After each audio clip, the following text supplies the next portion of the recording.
Okay, we're here with Heatrock from Del Fuego Wolfpack out of New York, I believe.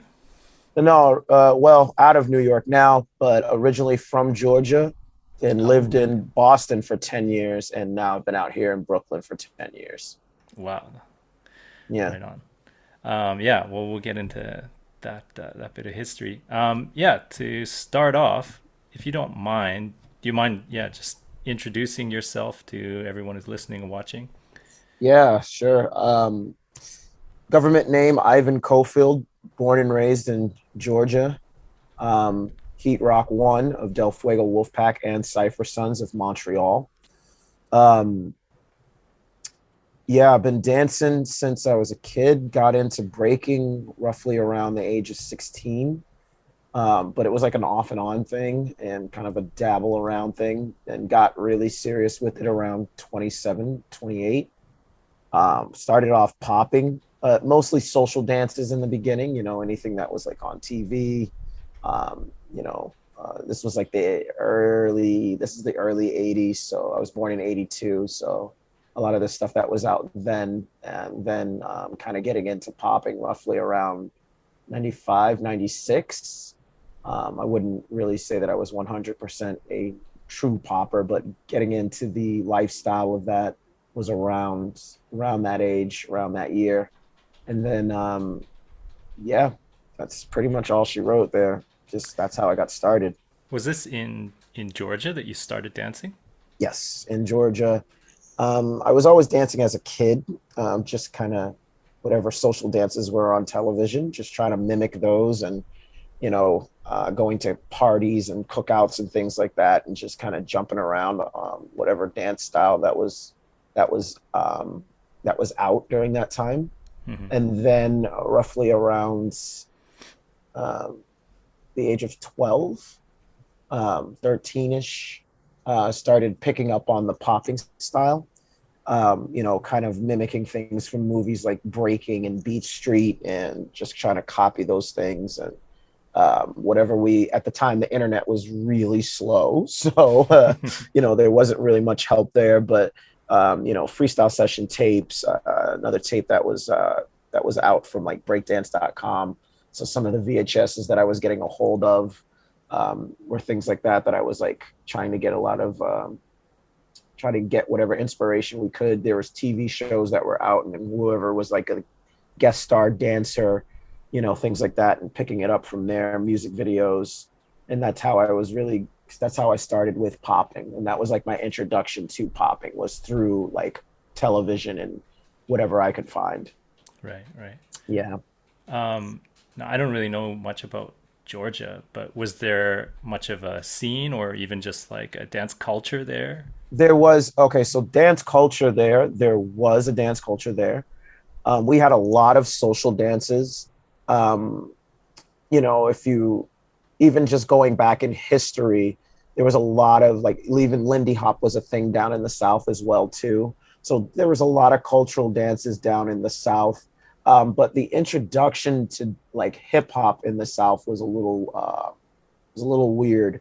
So it wasn't like very strong when it was a big boom, and when it's had its boom in the 80s.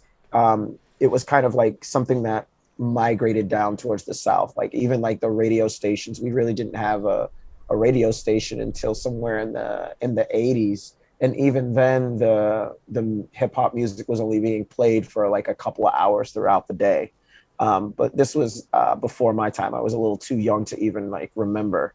Right. But by the time I was already a teenager, we had 97.5, and I think it was like 10 Kiss 103, maybe. Hmm. I think that was the radio station. So everybody had a hot 97 something, whatever. And we had a hot 97.5. And that was all hip hop and all rap music. So they played R&B as well. And 103 played mostly R&B, but they did play some rap. So we finally had like two established radio stations. I don't know if you know the artist Ludacris. Hmm. Well, his name used to be Chris Lova Lova. He was a radio jock. So I used to listen to him as a radio jock when I was a kid, and he used to play a lot of the 5 o'clock him and another guy named Poon Daddy. So they used to play a lot of the rap and everything like that. And he would kick his little raps in between the little segments every now and then. And that was actually my introduction to Ludacris. Everybody knows him as Ludacris. I knew him as Chris Lover Lover. Hmm. And then it's like, hey, I'm dropping an album. And we were like, oh crap, our very own radio jock is doing this. So yeah, I was always dancing. And then I wanted to get into breaking when I was like 16. And I got a hold of this tape from breakdance.com. Actually, if you know Breaks Crew, if you know anything about Breaks Crew, that was like Whack, Chino, Too Sweet, and who's another dude, Dirty, and a few other guys that were in that squad. They were all on that tape, and it was like an instructional tape on how to like do power and stuff. So I was like getting some stuff from there, and that's how I kind of started getting into breaking a little bit more. Didn't know much about it, but when I was starting off of it, my impression of breaking was power. And now you're known as one of the top rock guys and footwork guys. Yeah, so that was thanks to the Floor Lords. Huh. And I moved to Boston to go to school. And while I was in school, I jumped online, and there was breakdance.com, and then there was the freestyle session forums and stuff like that Right. back then. And I emailed a whole bunch of people, and I said, hey, I'm new to Boston. I'm looking for a place to get down. If there's anybody, is there a scene? And then that somebody emailed me back and told me where to go. But back to like Georgia's history, yeah, there was a scene. There was a crew, a Burn Unit. You might know them, but they're not really around as much anymore. But they're still around. Most of the people may know one of the illest graffiti artists in the world. Totem was one of the guys that was in there, and then there was Vendetta, and I believe her name, I think she goes by Shift now. But the two of them, and there was a few other heads that were in Burn Unit, and then there was also the Funk Lords, and those were like some of the top crews in Georgia that I knew about. Whenever I was in the city, I would see them at some of the nightclubs. But yeah, there was a scene, but social dancing was very big in Georgia. Almost everybody could do some sort of social dance. It was very important, and most of the guys knew something to some degree. It could be anything, and we had a lot of our own dances too, so a lot of people don't really know about that.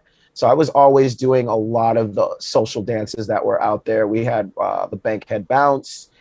We had another one called the Rag Top, which we used to do a lot. So later on, Yeet came along, but that was after my time. We had a lot of our own music, Little John and the East Side Boys, if anybody remembers a lot of that type of music coming out. All that later stuff like Bone Crusher and all that, Laffy Taffy stuff, that was way after my time. Most of the music that was coming out of the South, we had TLC, we had Crisscross, Outkast, and Goody Mob. Witch Doctor was another one. Young Bloods. We had some pretty decent artists coming out of the Atlanta scene that were really decent rappers that were using lyrics, and it wasn't just a lot of like hollering and screaming. That stuff came a lot later, but Little John and the East Side Boys were always around. Right. Our music was influenced by like Miami bass, and even before all of that, there was like Raheem the Dream and Kilo Ali. And if you ever want to look up any of that type of music, that's what we were listening to, and that was the type of music we were getting down to. And most of their beats were a lot of like popping beats that we know today as like electro popping beats. A lot of the music that we were using, a lot of that Miami bass stuff was just like electro popping beats sped up or slowed down. It's really what it was. A lot of their background music was just like play at your own risk, but tweaked a little bit, and then some other new rapper on top of it, So that was what it was like in the Georgia music scene down there. Right. And like how long was your time in Georgia? I was there until I was about roughly 18 or 19. Right. I graduated in 01. And then I took about a year off after being in school to kind of decide on what I wanted to do, applied to a few schools. And then I got into Whitworth, that was in Boston, Massachusetts. and my parents were from there, and I already had extended family there. Hmm. So I moved to Boston to go to school. Also, too, just because I wanted to get out of Georgia and explore, and I think I was ready for something different, and kind of getting into a more stable city lifestyle. So moving there and just kind of getting adapted to that, and that's basically how I got introduced to the Floor Lords. And then once introduced to them, I only got recruited into that crew as a popper. I wasn't recruited as a b-boy. I was recruited as a popper. So my focus at the time was just popping. And I was doing that for years. And that was probably about 7 years that I was popping. I didn't really touch breaking that much anymore. When I came to Boston, I was already kind of doing a little bit of both, not Mm-hmm. really focused on one particular, just kind of like, that discipline of like that type of focus wasn't really there. As far as practice, that discipline was there. Kind of getting down repeatedly, at least several times a week, was already there. That I didn't have a problem with that at all. That's something that I just kind of had on my own. I mean, I was playing a musical instrument, so I had to practice that. My softball, little Right. league, things like that. My parents had already signed me up for tennis and things like that, and that discipline of practice was already there. Having a coach was already there, so I didn't. I did not ask to be in the Floor Lords. I was like recruited just because I was around. So it wasn't like I was like, hey, I want to get down with you guys. It wasn't like that. I didn't really develop a relationship like that with them. I was just kind of around. Mm-hmm. And, the president of the crew at the time was Big Lino, not Lean Rock or El Nino. It was Leansky. And, he just, saw me coming to practice, and nobody ever, I was always by myself. I knew a couple of the kids there. I was a complete stranger. I was new to the scene. I was practicing there for at least about a year or two. And then, he was just like, hey, you want to come do a couple of shows with us? You think you can kind of show up here and kind of remember this routine? And I was just kind of like, yeah. And it was really just kind of like doing shows at first. I Mm-hmm. wasn't really like competing with them or anything like that, or competing under the name. It was just like, all right, cool. Yeah, I can come do this show with you. And that was pretty much it. That's how I got started with that. That's how I got started with them. But I was just popping, and, I wanted to break, but then there were some creative differences with the crew. So my focus was popping, and, 7 years into that, popping was cool, but the scene started to change. The music started getting different.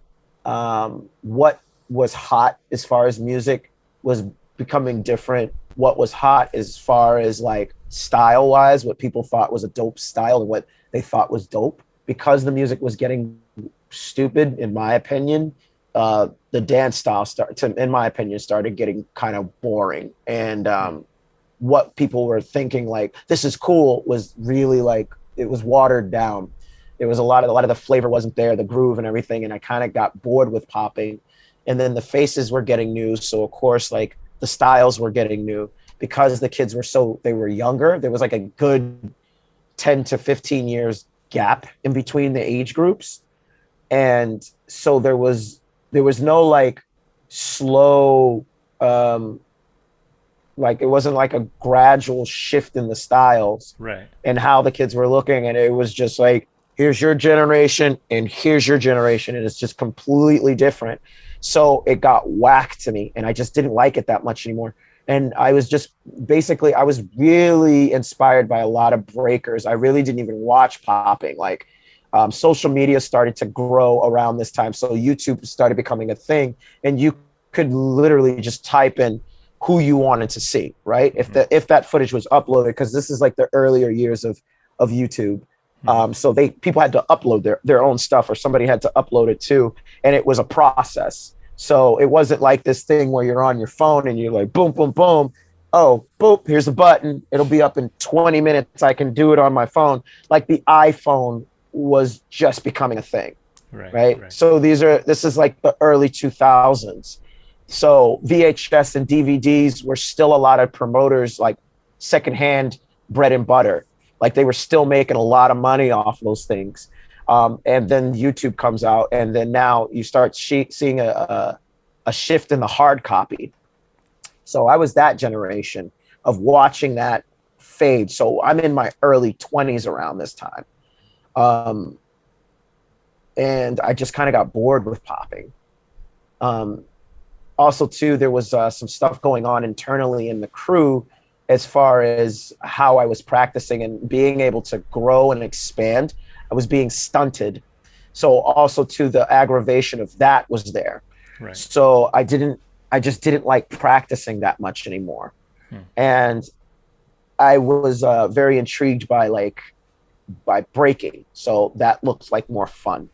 Right. So I was like, okay, I want to kind of learn like this other dance. And I already had that drive in me to learn other dances because that's how I grew up. Okay, what's that? The Running Man. Oh, what's that? That's the WAP. Oh, what's that? That's the Roger Rabbit. Oh, what's that? That's this and that. And like, well, let me learn this. Let me learn how to do this. So, all right, I'm going to learn how to pop. Oh, you should learn how to lock because most poppers lock. I was like, I'm not interested. I'm interested in breaking. Yeah, but most poppers, we all learn how to and I was just like different. I was just like, no, I want to learn how to do that. Mm-hmm. Oh, well, if you're going to do that, you should get in the house. Like, I like watching it. I just didn't want to get into it. Yeah. So I liked watching locking. I think it's an amazing dance. I just didn't care to learn it. Yeah. So I got into breaking. And then one day I had there was a discussion with the president of the crew. And I had just lost my shit, and I was just like, I can't do this anymore. I don't feel appreciated. So I packed my bags and said, all right, Floor Lords, I'm out. I don't want to do this anymore because I kind of want to do my own thing and learn how to do something that I think that I could be really good at, or that I really just want to get into, regardless of the outcome. If I'm going to be good or bad at it, I don't give a shit. I just want to learn how to do this. This is where I want to be. And I think that I'll be a lot more successful with this than with this. So I left. And then that's when I was breaking on my own for a while. There was people like Floor Rock's crew, shout outs to them, for one, serving me a lot of beer. And two, really being like really good friends, and just kind of talking with me, hanging around, practicing with me. They kind of gave me like a second home. Shout outs to the earlier, I think it was like the second or third generation of the Problems crew that was located in Boston. At the time, it was Step 2. Tony, Brian, Uni, Jet Leem. Shout outs to Jet Leem. He was one of the first b-boys I met when I moved to, I think he was the first b-boy I met when I moved to Boston. And, me and him go way back. He helped influence me with writing, with graffiti, stylizing letters. He was one of my first influences and actually helping me out. I was already writing before meeting him, but actually I learned a couple of things from being around him with like graffiti. Same thing with, there was a couple of people that I was not writing with, but learning from, Chem 5, Beyond, Demise, Pro Black, Aware, Flight. These are all people that I was around that influenced me, like just in the culture of hip hop. But I started linking up with the Problems crew, and I started breaking with them. I wasn't in the crew. I didn't represent the crew or anything like that. I was just hanging around them. I was already jaded by crews at the time. I didn't want to get down with anybody. Didn't want to, shout outs to Popsicle. XL was around. This is when we had a relationship. We don't have a relationship anymore. We had a falling out, but I don't, that's in the past. But, I was around, we would hang out, show me a couple things. And it wasn't that I didn't know anything about breaking at all. It was just like, oh, you've got something. Here's a little bit of extra. Right. Oh, you're working on windmills? Tuck your head in. Oh, you're working on da-da-da-da-da-da.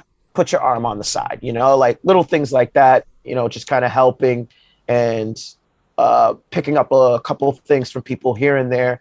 And for once, I actually felt like people cared, you know, and it wasn't like a tyrancy of coaching or of helping. It wasn't like, do it like this and focus on there and stay there and just keep doing that. It was really like being at the gym, like, oh, if you really want to get maximum in your muscles, you know, when you go up with your arms, and this will help give you that maximum, the maximum. What you're doing now is great. You will build muscle, but if you want to get your total max, do this and goodbye. Right. You know, right. They weren't hanging over you, Little tips yelling at you, you know, like it was just like, you know, they weren't hanging over your head and, you know, you're doing it wrong. You know, they weren't really, you know, it was just little tips, you know.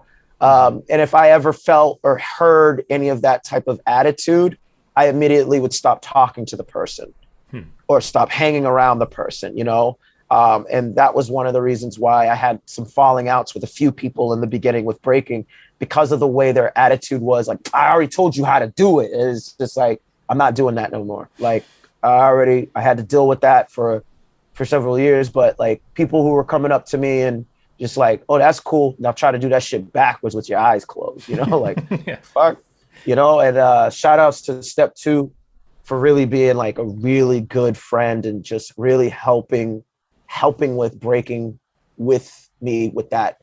So my footwork is actually based off of a lot of his concepts.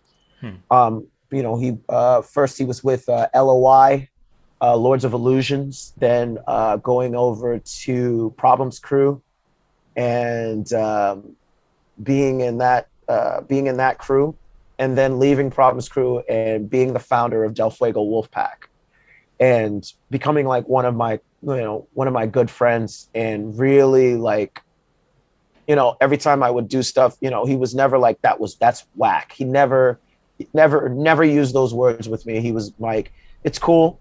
You know, just think about it like this and maybe add something to it. You know, it was never like, that's whack, throw it away. You know, it was like, you know, maybe we can work on this, right. You know, and, you know, maybe we could turn it into something else.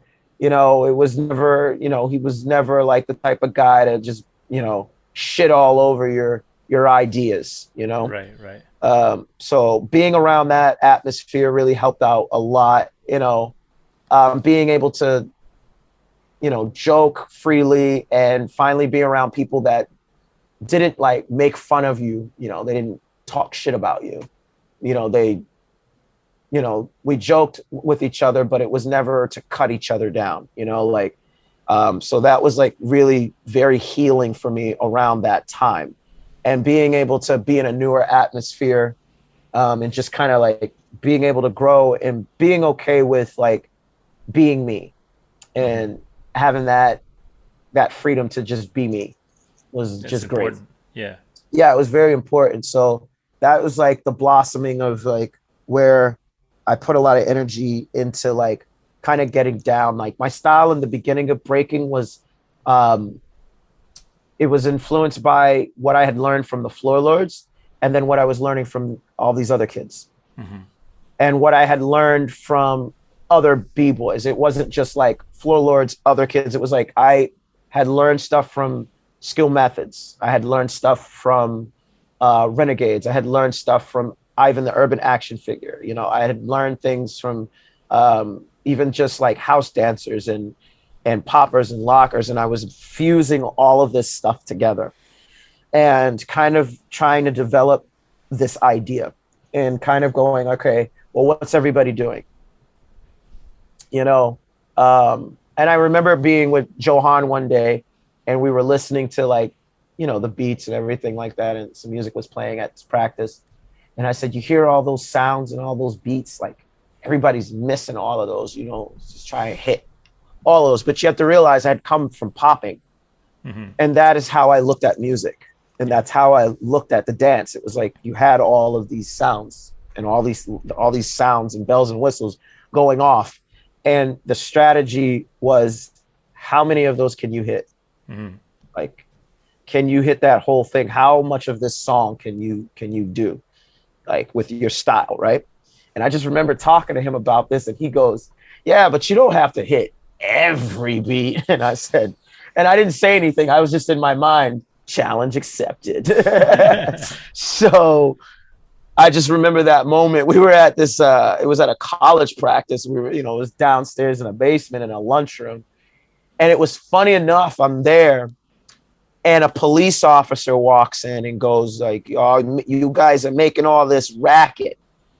You need to turn this music down." And I turn around and I look, and it's my homie that I started with.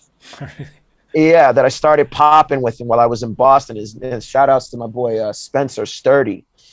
And he's like a police officer, and he was a like an actual official police officer, but his shift was to guard like this college that we were practicing at in Boston. Had his uniform on and his gun and his everything. And he's roughly about 2 or 3 years younger than me. So he had to be about 21, 22 at the time. No, let me say maybe 20. Yeah, maybe 24, because I would have been in my mid to late 20s at this time. So yeah, I saw him there, and it was really great reuniting with him. He still gets down every now and then, but he stopped. But if it wasn't for him, I think that even just grasping popping in another way, he was like my first dance partner, like official dance partner. We were dancing together, like doing routines together. Right. That was the first homie, and like I'll never take away those memories with him, because like we were like inseparable at one point.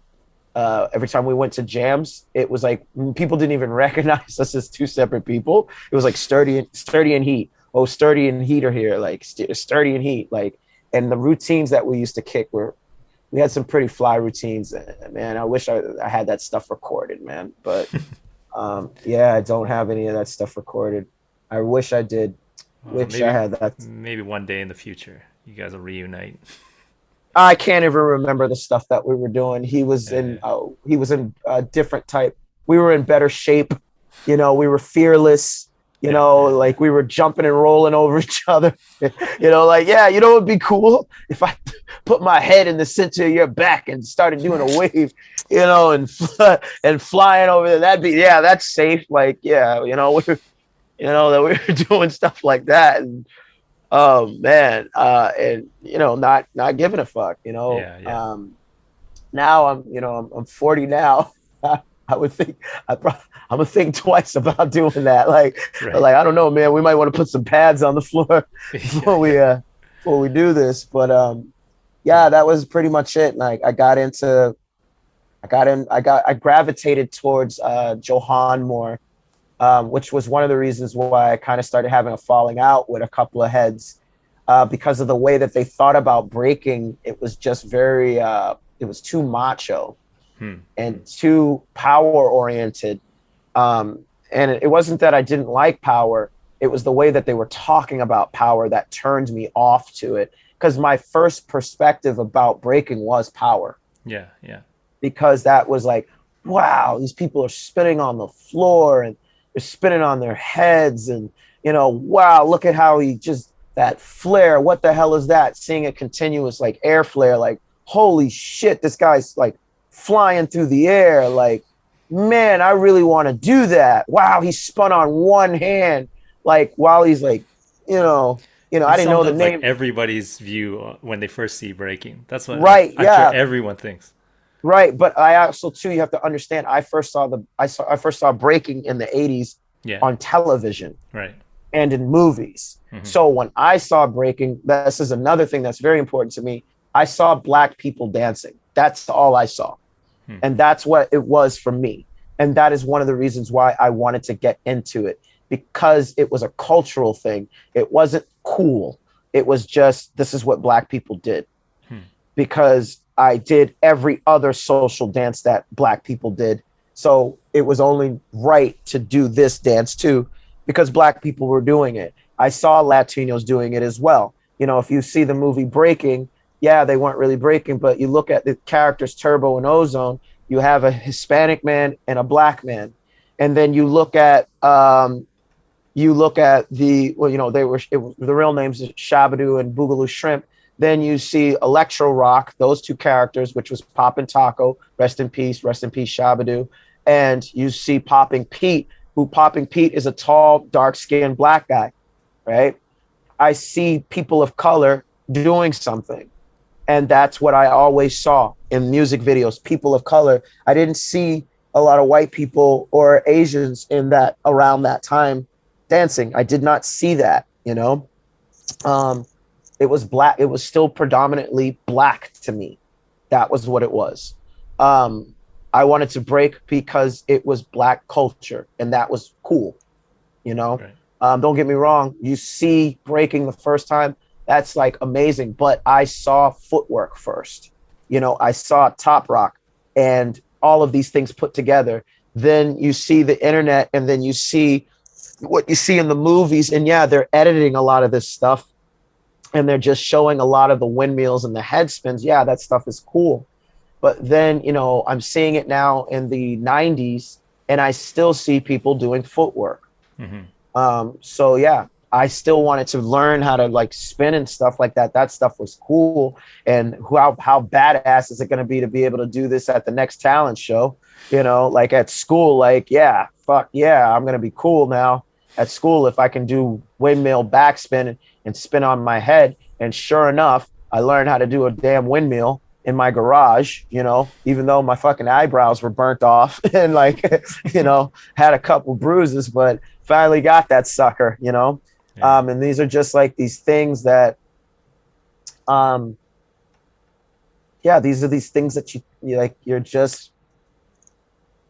get into it that way. And I was like, yeah. And then the cultural aspect of it became stronger, way stronger for me when I moved to Boston. Like I knew about the culture prior, but very little, like, and I will stress very little around that time. And then moving to Boston and finally being like just completely immersed into it, Mm-hmm. learned so much very quickly and basically had to be a fly on the wall. So here we are, fast forward, and I'm like, all right, I'm gravitating towards my boy Johan, step two, and learning footwork from him and getting all of these tips from him. Um, and my style kind of looked like his a little bit in the beginning with footwork. And then I knew this guy prior to meeting Johan. Well, I knew Johan first, but was introduced to Floor Phantom when I was with Floor Lords back in '05. And then watching him do footwork and then kind of hanging out with him occasionally, kind of going back and forth to New York and trying to like link up with him and just kind of pick his brain.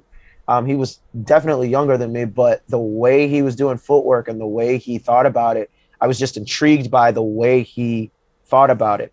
And then kind of still always being influenced and just inspired like hell by Ken Swift. And kind of taking what I had learned from Floor Lords and mashing all of these ideas together and learning just the basic concept of footwork. That's basically how I got started with footwork. Right, right. And what my earlier ideas of it were. And there was another kid named Gyro, Chris, with Floor Rocks, and another kid named Donnie with Floor Rocks. Those guys were into footwork as well, and kind of practicing with them a lot.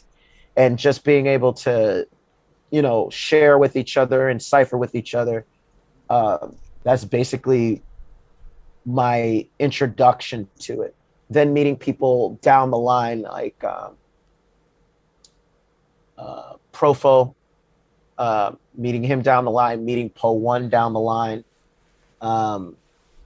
even getting some ideas from Ivan, Storm. Not necessarily taking a workshop with them or anything like that, but just listening to them speak. Mm-hmm. And being able to take these ideas back. I remember watching, coming in and sitting down with Floor Phantom one day. He went in because he was still training under Ken Swift. And I just kind of took pictures and just watched Ken Swift teach.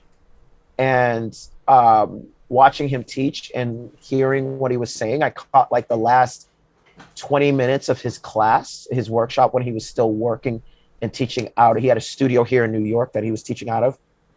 And just like those 15 minutes was like a lifetime of information. And just hearing just those words within that time, being able to take that back and put that into my footwork, people even noticed a difference then. Just hearing him speak. And that was it. Like, these are like all these little things. And like, actually later on, practicing with someone, Junior Jigs, practicing with him a lot. Practicing with Elmo from Street Masters and Abby Girl, practicing with them when I moved here to New York. My footwork had already started making noise prior to meeting them and prior to practicing with them, but I had known them for years because of the Floor Lords. And having met them prior to that and going to jams, and I wouldn't say it's all because of the Floor Lords, but going to just jams and bumping into these people there and being able to see them record and make comments and, say, hey, that was pretty cool. That was like my history with knowing all of these people, and they all knew me as a popper. It's like, oh, there's that guy, he's a popper. They watched me get down like, oh, he's really dope at this. And excuse me. I was good during my time as a popper. Like, I did my thing, I made some noise, but I got so far with popping. But after a while I was like, this is not what I want to do. Yeah. So yeah, you mentioned like all your influences and how you got into footwork and that kind of stuff. One thing I was kind of curious about was you mentioned a little bit, but just more background on like Del Fuego Wolfpack, which is one of your current crews. Yes. And just kind of like, yeah, what you know about that crew and just some little background history on that. Okay, so it's actually a collaboration crew of several other crews that had become stagnant, or some of us had become, crewless. Me being one of those crewless members. Mostly everybody else, the crew that they were a part of, had become stagnant. The founder is Step Two. I just remember being at practice and he would always be like, I'm going to start another crew. It's going to be called Del Fuego. That's what he was like saying. It was going to be called Del Fuego. And at the time I was like, ew. And I just was like, whatever, dude. And he had this hat, he had this ski hat that said Fuego on the side. He's like, yeah, man, it's going to be called Del Fuego. And Johan's one of those dudes, like, if he says he's going to do it, he's going to do it. And he has all these ideas, and it's like he's one of those he's got a million ideas types of dudes, and one's gonna land, like one or two. Right. He's like, I got this idea, and then it's like, oh boy, and then it's like, all right, then he goes out and he does it. And that's one of the things that I liked about him, is he kept his word. He was never like this dude that just talked and talked and talked. He wasn't going to talk about it either unless he was going to do it. He would talk about it to see like, hey, what do you think about, and just to kind of get an opinion. Right. But he would never be like, I'm really gonna open up this shop. And then you would just hear about it for 20 years. And he was like, motherfucker, you ain't opening this shop. Like, he was just like, he would say, he's like, I'm really thinking about going back to school. And then he would go back to school, like he was never a dude that would just talk and not do it. And I'm one of those, I'm like that. So I liked how he, it was just like, okay, we have something in common. You gonna do it. Right. So he would always be talking about starting this crew, and I would just be practicing with him. But in my head, I was like, oh my God, dude, like, no. Like, and then there was Aaron, known as Shinobi, and another kid named Baldi. They're both in the crew. Shinobi I haven't seen or heard from him in years. I just remember him going off to the Air Force and hearing from him maybe once or twice. And then, he served his time in the Air Force and he's been back for years, but have not seen his face in years. he was.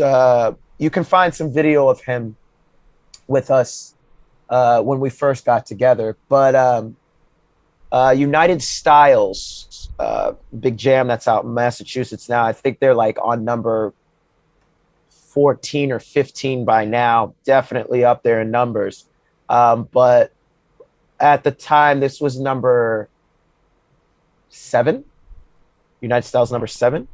So, um, damn, I think they're up there. Number they've got to probably be in the 20th one by now, maybe. Um, Yeah. yeah, because this was like number 7, and that was roughly like 10 years ago. So Jesus. 17, 18, they're at number 18, 19, or 20 by now. Yeah. So this was number 7. And that jam was, I helped organize that jam when it first started. Um, I was just an extra hand for Lino at the time. Like, hey, can you pick this up? Can you do this? Can you do that? Because when he first started that jam, yeah, I was in the crew, but I'm not in the crew anymore, and I'm now down with Del Fuego's not a thing yet, but number 7's coming up, and that jam is known. It was a 5-on-5 at the time, and it was known for bringing in a lot of internationals, and at the time, a lot of internationals were kicking butt. In my head, I was like, I'm not ready to battle somebody from another country. I haven't really been killing it like that. I'm not that good. And this is me with my self doubt and just like, I've only been breaking for like a year now, year and a half. Yeah, I won a couple of battles here and there, and it's only been like me breaking solidly for like a month, like a year or so. And Baldy goes, hey, there's a 5-on-5 coming up. We should enter. And I was like, we? I'm like looking at him like, who are you talking to? I was like, you, Shinobi, and Johan, right? He's like, no, you should do it with us. Because we were all practicing together already. So we were already kind of developing like some chemistry and a bond together, right? They were helping me with like backspins and windmills and stuff, but I was very shy about using my power at the time. I don't know why. I just stopped using it. Oh, it was because, like, again, the way people talked about some people that were around me, the way they talked about it was irritating. Right, right, So I was, it's got to be like this. And mine wasn't like that. right. Yeah. It was my power. And so I just was like, man, fuck it. I'm not using it. It's just not ready. So I just stopped using it. And then it was so hit or miss at the time that I just really didn't want to use it. And I was just like, I would try to do a windmill and not stab right. And then it just wasn't rolling out right. But at practice, I was nailing it. But in these battles, I was like, man, this is too hit or miss. So I was just like, all right, let's just abort mission with it in battles for right now. And we're gonna use this. And plus, my musicality was so strong that I was beating people with it. And so Johan was like, and Jet Leem, I'm gonna tell you a little side story, and because he's in the crew too, and this is what helped form like Del Fuego and what helped form my style. I remember being at shout outs to Nemesis for Chicken and Beer. I remember being at one of his earlier Chicken and Beers, and I was there, and it was me, Jet Leem, and XL. We had drove up from Boston to come to Chicken and Beer. Well, drove down actually, and I was ciphering, and somebody had cut me off, and it was Loose Lee had cut me off, and I was like, this fucking guy. And Kid Glide was across the way, and I think this is like Loose Lee was kind of just getting in to like Dynamic, and Dynamic had, they were trying to keep their reputation and stuff like that. So I see Glide like whispering in his ear like, you got to battle this guy and da da da da, because I was coming up at the time, like I was making some noise. And Liam was like, yo, you got to smoke this guy now because he cut you off. And Liam was very Cypher, like he was very aggressive in the ciphers. And he was like, smoke him, battle him. He was always like there in my ear. And So um, he's like, all right, do this on your first round. So I go in and I'm doing like some footwork, and it's like, keep it like this, and he's helping me, and I get up, and he's like, good, good, good, good. And then he's like, your next round, you're gonna do a power set. And I said, all right, cool. And this guy loosely goes in and does flares on his wrist, goes air flare, then goes down to 90 and catches a baby. And then Liam goes, don't do power, don't do power, don't do power. And then I'm like, okay. He's like, kill him with style. You got mad style. So this is like, what? And, I'm thinking about it in my head. I'm like, the fuck does that mean? And what do I do? Like, what the hell do you mean? And then I go in and I'm like, what the fuck do you mean by that? So then I'm moving and I do my thing and I get up and he's like, good, good, good, good. He's like, now do this, do that. And then, the Cypher battle ends and Liam's like, all right, you didn't beat him, but, you held it down. You'll get it next time. And, and I'm like, all right, word. And I'm walking away. And then I'm still in my head, like, the fuck did you mean by kill him with style? Like, and then people were coming up to me and they were like, yo, man, you got mad style. Yo, man, you got mad style. And then I was just kind of like, the hell does everybody mean? Like, the fuck is going on here?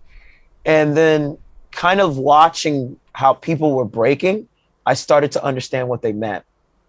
And I started to see how much B-boys and B-girls don't have style. They have a style. There's a difference between having a style and having style. And a lot of them don't have style. They don't know how to move and they don't know how to dance. And I started to see like what was separating me from all the other ones, and how I had like style. And style was like, is just as simple as wearing your hat sideways, And these are like these things: how you wear your clothing, how you wear your hat, and how you wear your sneakers, how you wear, jewelry, how you walk down the street. These are things that are all style, right?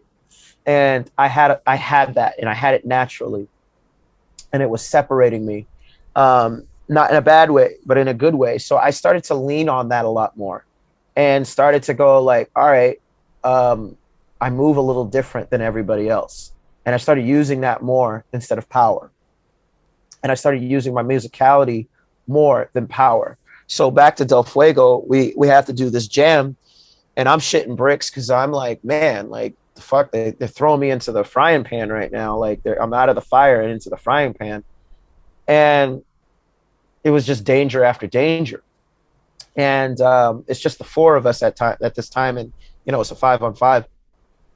So we're like, we need a fifth, and Baldy's like, nah, we don't need a fifth. We can do it with just us four. Somebody's just gonna have to pick up the extra slack. So Johan goes like, nah, for this jam we need a fifth. So we asked Bebo, and Bebo goes, yeah, sure. He shows up to one of the practices, and at the time Bebo was blowing up though, as far as doing some TV shows and movies and stuff. So his schedule was quite busy. He was growing as an artist himself. So we all the five of us, I'm sitting here thinking like, all right, we're just going to enter as Baldy, Shinobi, Heat, Step 2, and Bebo, right? We don't got a name. I'm like, cool. I think I'm ready. Practicing. I practice these routines with them, and then the jam's coming up, and then it's like the day before the jam, and I was seeing somebody at the time, and I just remember saying to them, I was like, I'm really nervous because I don't want to let these guys down. Like, they're all of them at, still to this day are way better than me. And I was just like, man, these guys are way better than me, and I have to, I got to hold down my rounds. And, they were like, yeah, just hold it down. Don't worry about it. Just hold it down. And this is the thing, like how they believed in me versus how I believed in myself, right? So it was kind of like this thing that I didn't realize until years later, but they're like, come on, you're going to do this thing with us and da-da-da-da-da. So I'm like, all right, cool. And I go to the jam, and it's the prelim day that was held at this dance hall. And I remember going in, and Baldy comes up because I got in there a little bit after everybody, and he comes up mad excited, skipping back. He's like, "All right, guys, I signed us up, yo." And I was like, "All right, word. What are we signed up as?" He's like, "Del Fuego." I was like, "Fuck." And I was like, "Oh shit, man, come on, dude." And I was like, "All right, whatever. We're called Del Fuego." And our first battle, our prelim battle, was against Dynamic Rockers. You can actually find that battle online. And Mean 187 was a thing around the time. He was really making a lot of noise. Shout outs to him too. He was actually one of my influences as well. And we'll talk about Toprock later and the influence with that. So we battled them. Boston was very excited because, a home team of a collaborated team of like a Boston super crew was a thing. And everybody's like, "Oh shit, Del Fuego Wolfpack," This is like, well, Wolfpack wasn't tacked on yet. It was just Del Fuego. And it was like, cool. So, Boston was cheering us on. And we make past prelims. I believe Nasty Ray was one of the judges at the time. And then the next day we were doing the 5-on-5, and we're just kicking butt. I forget the name of the crew, but at the time they were a big deal. European crew. It was just three of them. Polski, I think it might have been Polski Flavor. And they were a big name at the time, and it was three of their members. Two of them were not around, but the three of them, we had battled Battleborn first. We beat them. Then we battled this European crew next. We'd beaten them. And then we're in the top 4, and it was Flavor Squad. So it was Naughty One, El Nino, Vicious Victor from Canada, Prevail from MZK, and my boy Ross. Shout outs to Ross. And that was the Flavor Squad crew at the time. And we lost to them in the top 4. And we had to do third place. We had to battle again for third place, and it was Dynamic Rockers. We battled them again. We beat them, and we got third place. And that was the birth of Del Fuego from that jam. And then the next day, I'm in a group chat, and it's like, "Hey, guys, let's keep this going, and we could keep practicing together and this and that." And it was supposed to be a one-night stand, and it wasn't. Yeah. And then we started recruiting people. Brian Pistols and Tony Teabags, if you know those guys. They were from Problems Crew, and Problems Crew had become stagnant, and Johan was in Problems Crew, and he was literally on his way out the door with that because there was some internal issues going on. And he was like, "I'm not fucking with a particular somebody in this crew anymore, so therefore I don't want to be involved with the crew that much anymore. Not that I have beef with other people in the crew. It's just that I'm not happy here." And so he invented Del Fuego. And Tony and Brian were like, "Yeah, we're not too happy with what's going on, and we're leaving." And Uni was in a Problems Crew and was like, "Yo, y'all can't just leave me by myself." So Uni joined, and he was from Problems Crew. And then Jet Lean was like, "Hold up, like, I'm not going to be the only one representing Problems Crew in Boston and not getting down with the people I love. Was good." So we took on him. He was from Problems Crew as well, and he jumped on board. And then there was Archie, Archie Streets, Archie Pumper, Archie Cinco. That's the homie. He was, I used to tease him and call him our intern because he was kind of, he was still getting it together, but he was studying under like Johan a lot. So Johan was like, "Yo, he's a good kid," and da-da-da-da-da. I was like, "Look, as long as we don't have to tell him he needs to practice, he can join." And that's how I felt about Archie at the beginning. I didn't know him very well, but then started to get to know him more and more, and just was like, "Yeah, he's a good kid." And he started practicing with us, and that was That was the birth of Del Fuego. It was me, Shinobi, Bebo, Baldy, and Johan who started it. We were the original five. Hmm. Then Tony, Brian, um, Uni, Jet Lean, and Archie came second. That was the second wave, but that was literally like almost like 2 or 3 days later. Right. Um, and then Bombi got put down some odd years later. We had battled him in. I had danced with Bombi in Floor Lords. I'd known him from when I was dancing with Floor Lords, so we already knew each other. We already had chemistry together. Just dancing, like not teamed up, but just dancing in shows together, and rides and stuff like that. I'd known him for years. And then later on, I started teaching Haruka. She goes by Hatch. She's a Japanese girl that I met her here in New York and started training her. Put her down later, and then later on put down Stacy from Belarus. So now you've seen her around. She did a lot of the Olympic stuff, and she's making some noise, making it to the finals. She's taken a bit of a hiatus just because of work and things like that, but we team up whenever we can. So they're the first two females to be in our squad. They've got put down sometime last year. Hmm. The both of them, we battled them in, and then yeah, that's the squad now. Nice. Yeah, that's the Del Fuego's been around for like I believe this is our 11th year now. And I didn't know this, but you're also connected with Cypher Sons. Yeah. Yeah, how did that happen? So at the time, I was seeing this girl, and she wanted to take a trip to Montreal, and I had never. Nope, I had been to Montreal before. Take that back. I went up for Just for Laughs with Aaron, and Aaron was Shinobi and Baldy some years back before.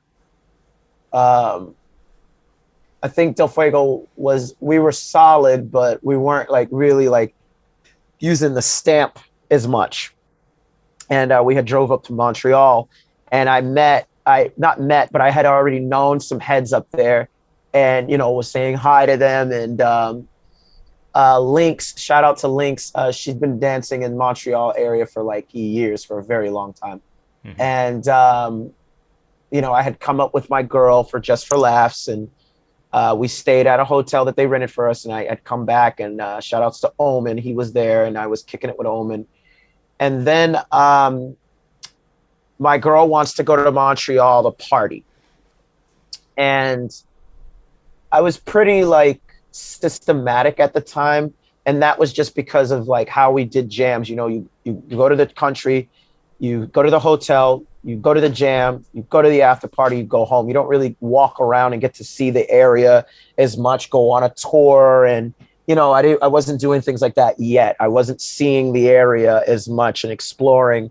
So I was kind of lame in that aspect. And I feel bad for my girl, my ex at that time, just kind of, I wasn't into that stuff, but I was kind of like a sourpuss. And she was like, oh, we're going to go around. We're going to go to the club. And I was never really a nightclub type of person. I was definitely never a top 40 type of person either. So I didn't really like going to top 40 shit. And she went with her brother, which I still to this day was pissed about, because I was just like, why the fuck are we going on a trip with you and your brother? Like, why can't it just be me and you? Like, another long story. But so Lynx and there's Monster Pop at the time too. And Monster Pop was like, yo, I'm going to be judging this battle, you should come. And that was across town. But then Lynx is like, hey, there's a breaking/popping battle, you should come to this, I'm judging it, da da da da da da. And I was like, cool. So while I was in Montreal, it just so happened that this was going on at the same time. So I was like, babe, can we do this? And I want to go to this battle real quick, and I also will go do what you want to do. I just want to do this battle while you go do whatever you guys want to go do. So I went to the battle by myself, and my ex and her brother went to go do some other shit while I was at the competition. And I was there, Lynx was judging, and I was ciphering and all these kids were getting down, and then um, I'm battling for the breaking battle, and it comes down to four people, and it was like a Cypher four-way thing, and two people got eliminated. It was Suji and another guy, and then it was between me and another guy. His name is Kinks, and it was me in the finals. Uh, and then I won. I beat this kid Kinks, and at the time, I used to make a habit of taking um, some of the winnings of the money, and I would give a fraction to the loser because it was only first place back then. There was no second place. These second and third place checks and shit like that. There was none of that. It Mm-hmm. was just if you when you win it, you lose. So I gave the kid like $20, and it was Kinks. I said, "Hey, buy yourself a drink tonight." And he kind of looks at me like, motherfucker, and I was just like, I was like, that kid wasn't happy. And I was just like, and I didn't think anything of it.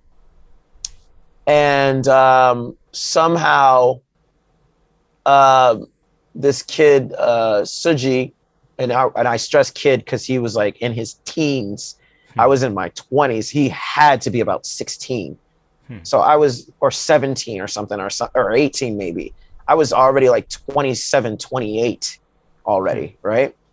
And he hits me up online. He was like, "Yo, man, fresh." And we started talking about music and style and all this stuff. We started talking about this stuff. So we kind of had a lot in common.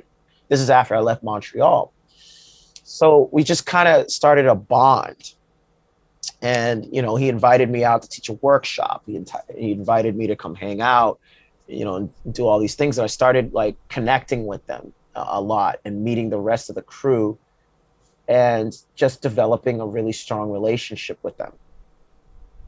So eventually they asked me, "Hey, would you be interested in being down?" Because I was actually making trips up there like maybe 2 and 3 times a year to compete with them and just like hang out. Mm-hmm. And that's how I developed a relationship with Cypher Sons. And then eventually I did an exhibition battle against Frostalino. Mm-hmm. And at the same time, I was recruited into the crew finally during that exhibition battle. And I think Frostalino was, I believe, no, he was my second exhibition battle. My first exhibition battle was against Rich Nice at MIT in Boston. And this was before Del Fuego. So we started linking up, and I finally joined the crew. And we've been really cool ever since. Just kind of going out to Montreal like 3 and 4 times a year. I was bringing the boys out as well too from Del Fuego, so Del Fuego got a good acquaintance with them as well. We all ask about each other. How's the boy? They ask about Del Fuego. Del Fuego asks about Cypher Sons, and they're like, "Oh, how's the guys doing?" And I'm like, "Yeah, everybody's good. So and so got married. So and so had kids."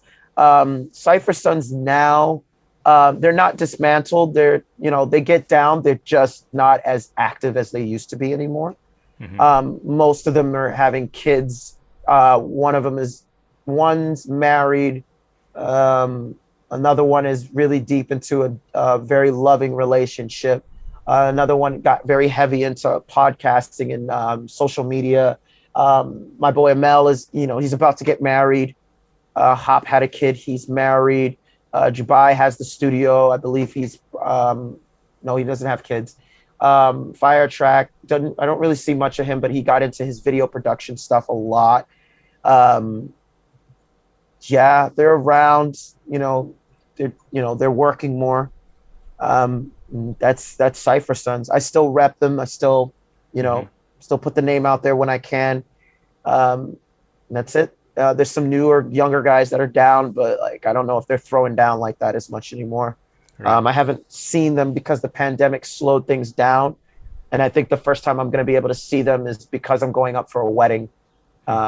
And I definitely need to make a trip up there to just kind of like hit a jam or something. It's been a very, very long time. Yeah. I think the Yeah, pandemic's done a lot of that to a lot of people. yeah.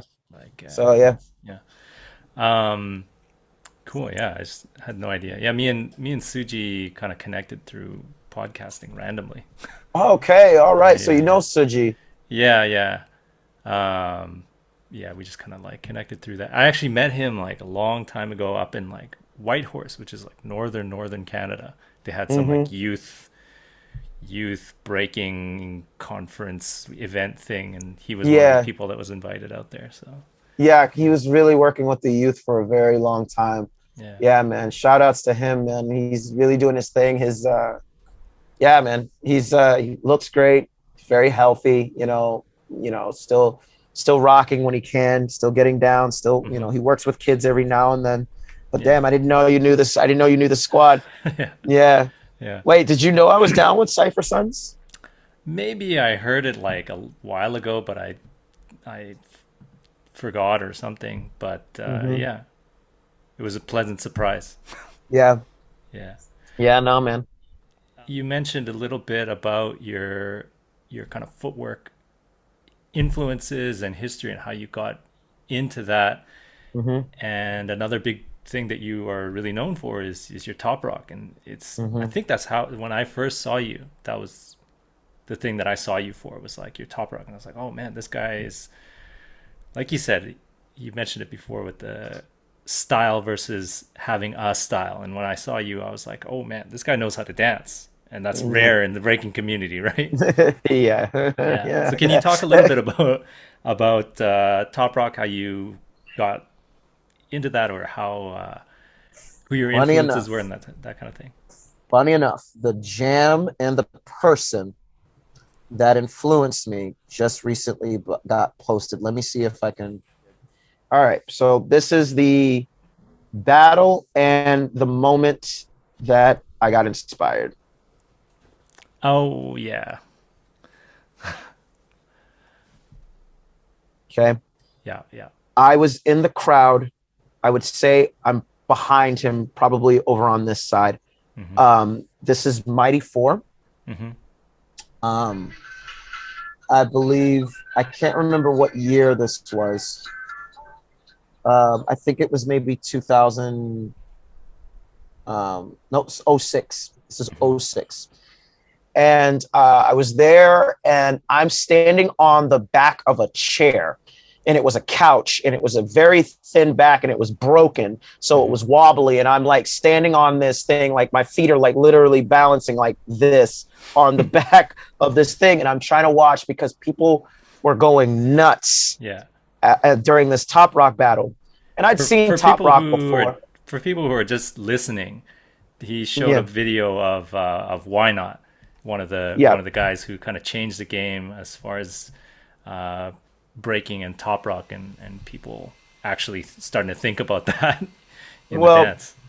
so I'll put you on to a couple of things with that as well too.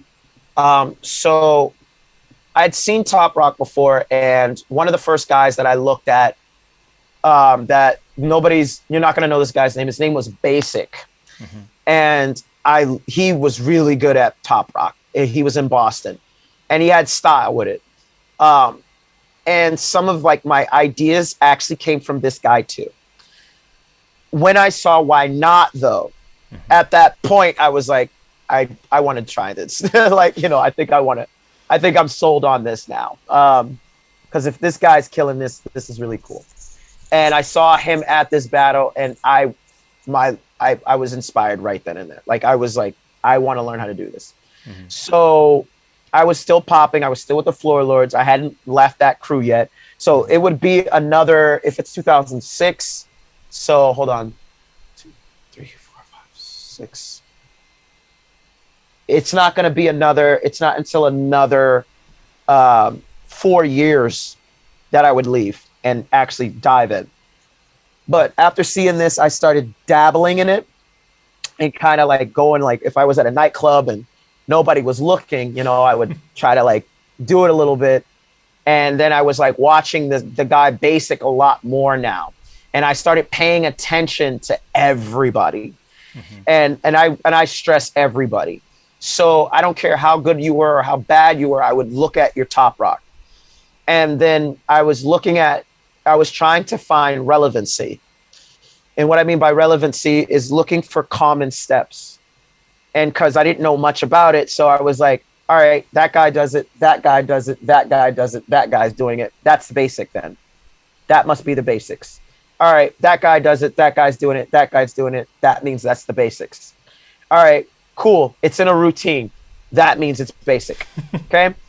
I've seen this person do this, and I saw it in this routine, and I saw it here. This is the basic.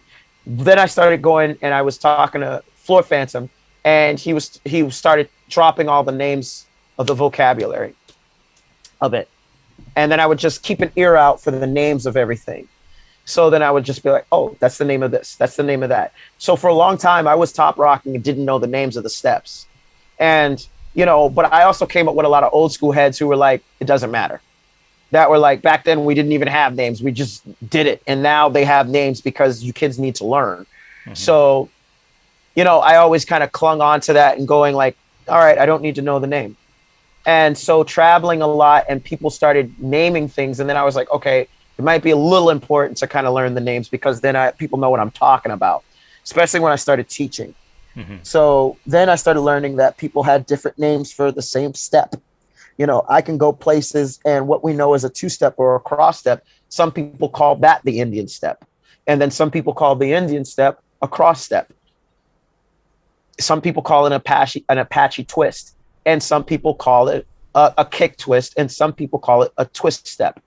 So there's all different kinds of names. And then after a while, I'm like, okay, it matters. And it actually doesn't fucking matter if you know the name of it. It just depends on where you come from. And right. Learning all of these names it's helpful. And then I said, you just call it what you want to call it.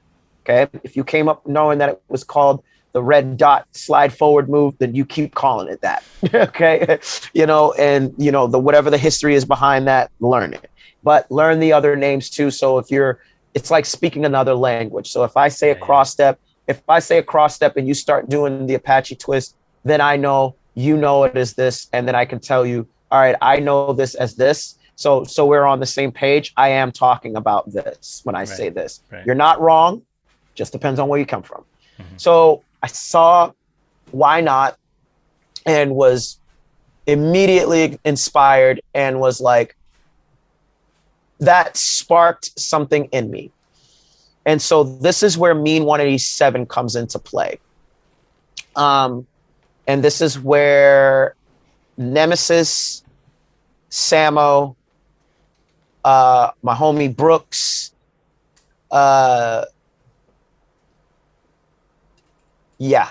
it's just them, I believe, at this time with Toprock, just them. And Basic wasn't competing. And by this point now, I'm dabbling in it and I'm getting better at it secretively, like on the low. Like everybody still knows me as a popper, but occasionally I would get down at clubs and all these B-boys and B-girls would go like, what the fuck? Like, like, how do you know how to do that? And you're pretty good at that. Like, the fuck?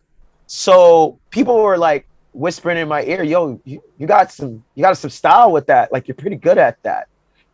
And then I started figuring out a way to train it on my own. So I came up with my own way of training Toprock. Mm-hmm. And this actually became the foundation of how I train others to do Toprock and the tactics. But then later on, training and doing Toprock with other Toprock heads and finding out that they had discovered the same pattern and the same way of training, and that there was a similarity in the way that we all looked at it. And I'm not talking about all the Toprockers. I'm talking about the 1%. And when I say the 1%, it's Samo, Why Not, Nemesis, Stuntman, Eddie Styles, even Lady C, and all of these people. The way that we all think about it, we all think about it the exact same way. And that's why we all were killing it and smoking people, because we all figured out like this universal like law.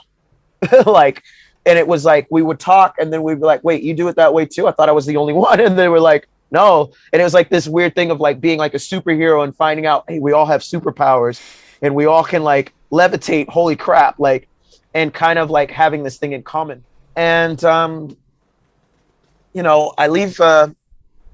leave the crew, start doing my thing, and I'm showing up to these jams, and I'm top rocking, and people are picking up on it and seeing it and giving me props and asking me what my name is, and not in the battles, in the ciphers. So I'm getting recognition from ciphering, and people are, what's your name? Who are you? Da, da, da, da. Where are you from? You know, they're talking to me this way, and I'm getting recognition through ciphering. And then it helps, it was building some confidence and boosting the ego a little bit. And I was just like, okay, cool. I've got to be doing something right. Because I'm doing this by myself at this point, because I just left the crew, and I'm not by myself. I have friends and some people that are helping me, but I'm literally like putting all of this together by myself. I don't have a crew, and I'm doing these Toprock. I'm getting down. Sometimes I would just go into ciphers and just Toprock and leave, and that's when I met Samo. And Samo he looks and he's like, was doing this, and we met in crossing in the ciphers, and I was like, oh, this is a tall dude. This got a little, he's got something too. And then I'd known Nemesis for years, and then even Nemesis starts, turning his head, and kind of like, doing like stuff like that, not in a bad way, but like, wasn't this guy a popper? Like, and like people are doing that, and Just a Boot comes around, and I believe it's 2011, maybe. And it's in New York, and I remember I stayed at DP1's house, the ill DJ. I was crashing at his crib, and my ex was gonna come up later and come with me, and I said I really want to do this jam, and there was a Toprock. It was just for the Toprock battle, and it was the first Toprock battle I'd ever entered. So I'm like, all right, cool. The winner goes to Paris, and da da da da. And people are already like, yo, you got some sauce, like you can do it, da da da da.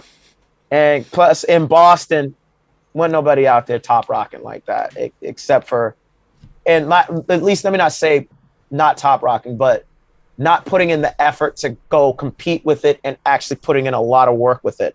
There was not really anybody, there was not one person I can think of that was like, I'm going to do Toprock. Like, I'm going to do this. Like, and so I was that guy.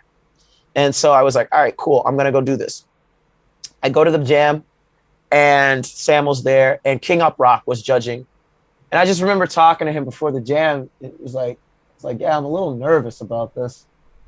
And he was like, why? I was like, it's my first one. He's like, don't worry about it, bro. You'll see how it goes. I was like, yeah, we'll see how it goes. So this is actually how I met Eddie Styles. Joey Grunes was there as well. Shout outs to Joey Grunes. He was one of the top 8. And I believe like 40 or 50 guys entered, and girls. And they were only taking 8. And I got picked. And I was like, wow. And people, and I think the Toprock scene at the time was like, who the fuck is this kid? And who the fuck are you? Because it was like Toprock had a very long line. And a lot of people don't know this. Toprock has a very long line. And I said, well, fuck this. I kind of cut the line. Right. And I went around all of these people, and Mean 187 was there. And I had seen some clips of him. And when I saw all of these guys, I saw all of them through YouTube first. And I hadn't seen any of them in person, because everybody was like, Toprock, you getting into that? You need to watch these guys. And I was already like, I'm going to hit all these beats, and I'm going to do this, I'm going to do that, and da-da-da-da, because that was my impression of Toprock. That's how I thought about it. And that's what I thought you were supposed to do. It wasn't like, I'm going to take this person's style. I was just like, well, this is how people do it. That's how Toprock is done, right? So I see Mean 187. I see Floor Phantom. And there's a clip, you should look it up, Breaker's Delight. All of them are there. Nemesis is there. And they're all competing against each other. And watching those battles were the battles that inspired me the most. And I watched these Breaker's Delight battles, and I watched them just murder these beats and just massacre these beats. And I was like, okay, all right, I'm on the right path. I'm already doing that. So good. I know what I'm not, I'm not behind. And I said, but I'm going to be faster and better than these guys. And I literally said that to myself. And I was like, I'm going to be better than all of them. And I'm going to smoke all of them, and that was my attitude at the time. And I was just so inspired by all of them and just intrigued by all of them. Not like they're whack, they can't beat me. It was like, I'm going to beat all of these guys one day. I'm going to beat all of them. And mind you, Samo was at Breaker's Delight, but did not get selected, I don't believe, or he got eliminated early. But I go to Just Stay Boo. So Samo gets selected. I got selected. I was like, holy crap. First Toprock battle entered, and I'm in the top 8. This is great. And I go. I compete. Top 8. I battle Samo, and I lose. And at the time, I was talking to Owen, and I said, what do you think? And he watched it, and he says, you're trying too hard to win. He's like, that's not what I've seen you do. And he was like, you got to make sure you do all the other stuff that you're good at, and kind of spread it out a little bit. You were trying too hard to beat him. And I was like, nah, I was killing it. And now when I look at it, I was like, yeah, he's right. I was trying too hard. So that was my first introduction to Toprock battles. Just a Boo comes rolling around again. Actually, pause. Bam is a Toprock thing out, and just think of Bam as a sister Just a Boo, but in Montreal. A bust a move, right? Yeah, bust a move. Right. So it was in Montreal, and I believe it was Spice was her name? Spicy, I think. Yeah, Spicy or Spice used to throw that. Shout outs to her. Mad love to her. Actually, if it wasn't for her, even the impression that I left in Montreal is because of Bam. So I came up, and Samo's there. And this year, I believe Wiggles is judging. And I go, and I'm there. I battled some of Montreal's, like, the guys that they're scared of, right? When it comes to Toprock. So I battled those guys and just took them out. And so Montreal was like, wait, who's this? And Samo was there just taking them out, like just smoking them all. And then I remember, I can't find this footage, and I wish I had it, but I battled Frostalino in the Toprock. And I think a lot of people were like, whoa, like, because Frostalino was like one of their like top guys at the time, and beating him, and I didn't know who he was at the time. So these are those things where people are just kind of like, and that was one thing that I did. Like, I did this strategically. I didn't watch battles, and I strategically didn't want to know who people were anymore, because I didn't want to be afraid of something that I didn't know, like that I knew about. Do you get what I'm saying? Yeah. I didn't want to go, oh God, it's Kid David. Oh my God, it's so-and-so. Well, I didn't want to do that anymore. So I just stopped watching. So I was more comfortable with the unknown, like not knowing what they were doing. So that way I was like, don't underestimate them. Just fucking smoke them. Make sure they can't come back from anything you do. And that was the mentality that I had. So battling Frostalino, and I beat him. And then it's the top. It's the final. Yes, right. It was the final. And I was pissed because I battled Frostalino. I'm walking off the stage, and they go, Heatrock, don't go anywhere. And I'm like, what? Come back, final. And I was like, wait, what? And they were like, we're doing this right now. I didn't get any time to breathe. I battled Frostalino, did 2 rounds with this guy, and then they go, come back. And then I'm like, that's fucked up. No, it was 1 round. Yeah, we only got 1 round. So I did 1 round, and then I had to come back. Samo had literally at least 5-10 minutes to rest. And I'm like, fuck. And then I had to battle him in the final. I'm a little gassed, but that's no excuse. I still held it down. And he beats me again. Mind you, he won that just debut. So that the first time I lost against him, he wins that just debut. He goes to fucking Paris, loses in the finals though. And then that was that. I'm like, fuck. Just debut comes rolling around again. This time the qualifiers in Montreal. I go up to Montreal. This is how I met Lady C. And I'm battling Dr. something. What's his name? I can't remember. His name slips my mind right now. Dr. Step or something? Is that? Maybe Dr. No. I don't know. Dr. The name. something. I can't remember. Yeah. Sounds so familiar, but.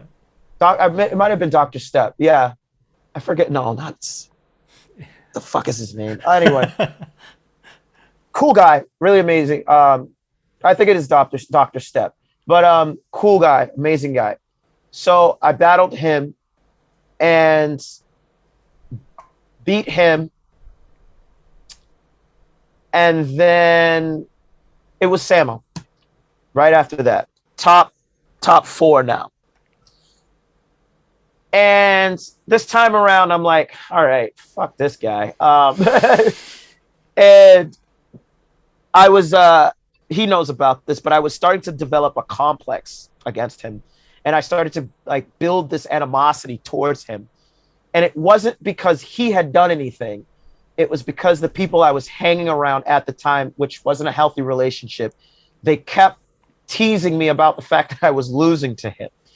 And I started to get mad, and he had done nothing wrong. Like, this guy had done nothing. So every time I would see him, I was very half-assed with my introduction to him and my hellos, and you know, like even my tone was a little like, "Hey, Samo," for no reason. And you know, he was just very like, "The fuck is your problem?" Like, you know. And he kept it cool, and I love him for that. So I'm very glad. And I think one day I was hanging out with him in New York in the park, and I think that was when I finally was like, you know, I'm mad at this person for no reason. That's kind of fucked up. So we're doing just debut, and it's top 4, and this time it's a tiebreaker.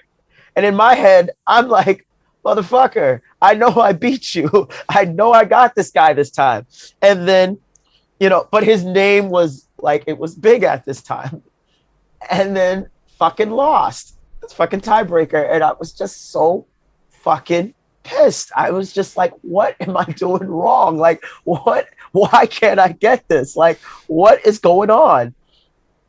And I was like, man, am I missing something? Is there something he has that I don't have? And it was just like, and I wasn't gonna like start dressing like him or trying to battle like him, because I was like, his style was just the way I describe Samo's Toprock is like, it's like the power head of Toprock.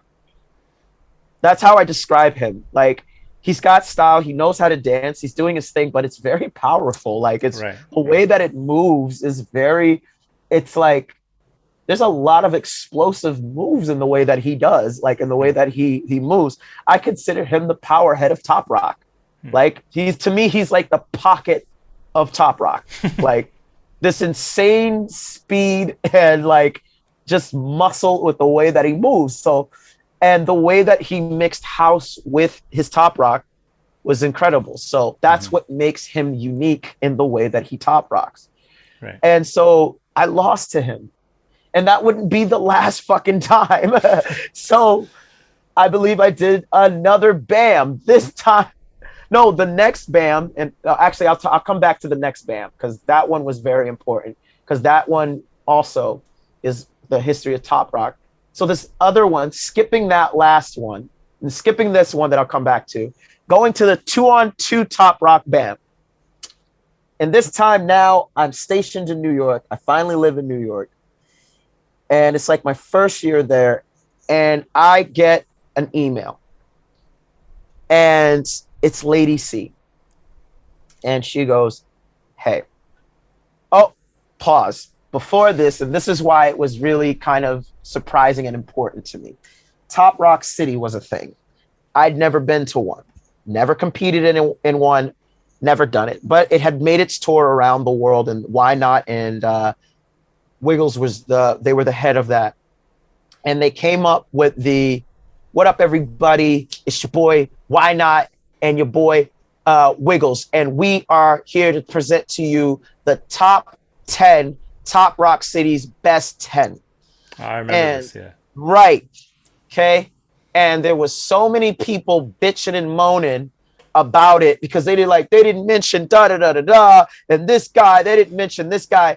And at the time I was like, wow, motherfuckers did not give credit to all these dudes. But then and a lot of people missed those key words. Toprock City's top 10. You had to have gone to a Toprock City. If you hadn't gone to one, then you just didn't get recognized. So a lot of these people that were bitching and moaning about it had never done a Toprock City. So even I was bitching and moaning about it. And then I go, oh, wait, I've never gone to one. So I can't, of course, I'm not going to get mentioned, right? It's like, it's like Apple saying, we're going to talk about our best employees. And then I'm going, oh, what the fuck? And I'm like, oh, wait, I never worked for them. Like, you know, like, it's like you're getting mad about something that you were not a part of. Like, so people were just putting their foots in their mouths about that. So Lady C was one of their top 10. Mm-hmm. So Samo was one of their top 10. Hannibal, Nemesis, Wacko was one. Aya, Easy Mike, and some, there was a few others, right? So those names, because they were on that list, those names got shot way to the top because, you know, it was YouTube. That clip had gone viral. People were talking about it so much because of the names that they had mentioned. So Lady C was like a name. And I had already seen her before. I thought she was amazing already. And she hits me up and she says, hey, I think you're amazing. And will you do this 2-on-2 with me? And in my head, I was like, wow, somebody that's dope is asking me to do something. And I felt honored. I was like, holy shit, like, this is fucking crazy. So I make a trip up to Montreal. I stay at her house. We try to come up with some routines. And we do the 2-on-2. And I just remember getting there, and Lynx had picked me up from the airport. And Lynx goes, oh, so-and-so and so-and-so are entering. I'm not going to say their names because I was like, okay, cool. And then she goes, what do you mean, okay, cool? And I was like, they're not going to beat us. And she was like, wait, what? And I was like, they're not going to beat us. They don't have what it takes to beat me and Lady C. They just don't. I said, the two people that I need to even worry about at the time was Hannibal and Samo. And then Lynx goes, well, what about these two guys? And I was like, no. And then she's like, wow, you have a lot of like confidence. I was like, I just know that they can't beat us. And I was right. Like, they couldn't, what Lady C had and what I had to combine as a team, it wasn't going to be able, nobody was going to be able to stop us. And it's like a lot of people don't look at that. And sometimes when people are making these teams, they make teams and they're too close together in style. And I'm like, you guys are too close together in the way that you move. They won't be able to differentiate you two from each other. And they won't be able to kind of like, you won't see a shift in dynamic. Somebody needs to save the day. And the other person needs to be the cool one. You know, like, you got to play these roles, right? And it's got nothing to do with male and female. It's just like, no, you play a role. You're the save the day guy. I was the save the day guy. You know, Lady C was going to hold down the power of like just having a certain type of energy and having a style and being able to move a different way. And if that wasn't going to save the day, I was going to come in and save the fucking day and annihilate everybody. Like, you know, like my musicality plus her style and her musicality, nobody was going to handle us, right? There's still a couple of battles still to this day that I still go back and I watch and I just look at and I'm like, we were murdering people. No one could help us. Nobody could handle us. And we get to the finals and it's Hannibal and Samo. And I fucking lose to fucking Samo one more time again. And I was just like, this is just becoming a little irritating. Like it had gotten to the point where it was driving me insane. And I was just like, what the fuck, man? Like, you know, and then I go to BAM again. This was the one that we skipped over because it was in between this. And this year I didn't lose to Samo. Samo makes it to the finals, but I lose to Why Not. I battle Why Not in the top 4. And I'm like, this is the guy that even sparked my interest in this shit. And now I'm battling him. And I'm there. I hadn't even spoken to him maybe more than 2 or 3 words to this guy. But this guy, surprisingly enough, knew who I was. So that kind of like shocked me because in my mind, I was a nobody and that I just was doing my thing. And this is something that I also thought about the dance scene too, because I was always making it into the bracket and I was either winning or finalist or runner up or lost in the da-da-da-da-da. I took that for granted. And I didn't realize how many people would battle their entire lives and never make it to anything, not once. You get what I'm saying? Yeah. Like they will never see top 16 ever in their life. And they'd been dancing for 20 to something years and never make it past prelims. I never knew how I just took that for granted. Even as a popper, I was either winning, runner up, or losing in the top, whatever. So it was just systematic for me. It was just normal for me. So why not going, oh, you're Heatrock, was just like, the fuck? This guy knows who I am. And that kind of like shocked me. So we're battling and I lose. And I go, fuck, that was the worst battle of my life. And I embarrassed myself. Like, what was I thinking? Like, oh my God, like everybody saw that. Everyone saw me get my ass whooped, da-da-da-da-da, because it was Why Not, right? And plus, what was going through my head was different. So I was like, I got to see this footage. And somebody that I was friends with at the time, I don't talk to this person at all. But they were like, don't worry about it. The film will surface. Somebody will post it up. 3 months later, someone posted up. And finally, because I was searching for months, like I literally was typing it in, Heatrock versus Why Not, seeing if it would pop up. I would come back occasionally and finally found something. It popped up. Somebody loaded it up. And I watched the battle. And I go, okay, that wasn't that bad. And some things I would change. And I was like, I wish I didn't do that. Oh, that was kind of embarrassing. All right, word. Well, it wasn't that bad. But then I look one day, because I'm watching this periodically, like every day, analyzing it over and over. And I noticed the views are going up. And they're going up quick. And it was like, first day, 20 people saw this. But the next day, it was like 900 people saw this. And then the next day, 20,000 people saw it. I was like, whoa, whoa, whoa, whoa, whoa. And I was just like, holy shit. And it was increasing and increasing. And then I start reading the comments. Who's this guy? That guy got robbed. Yo, that man Heatrock. Yo, this guy's kind of dope. Who's this guy? Wait, where'd this guy come from? And I was like surprised at what people were saying. And then people were like, why not? It's dope. He did a good job. He did win that battle, but who's this other guy? And then I was just like, holy crap. And then I started traveling and people were, you're Heatrock. You're Heatrock. And just like you said, I saw you through Toprock first. And people were seeing me through Samo. Even though I was losing, people were looking up Samo because Samo was becoming a big thing. And everybody's like, oh man, Samo's so dope. And Samo's so, and then they noticed, like, who's this guy that keeps losing to him? And they're like, wait, who's this guy? And everybody's like, wait, who's this guy? So people started looking me up at the same time, but I don't know this. I had no idea. And so people were watching these battles. And recently, Stance just put out a clip of me, Samo, Hannibal, and Illy getting down in a parking lot.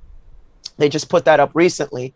And somebody put up shout outs to Samo and Heatrock. Watching them was like watching Goku and forget the other guy's name. One of those Vegeta.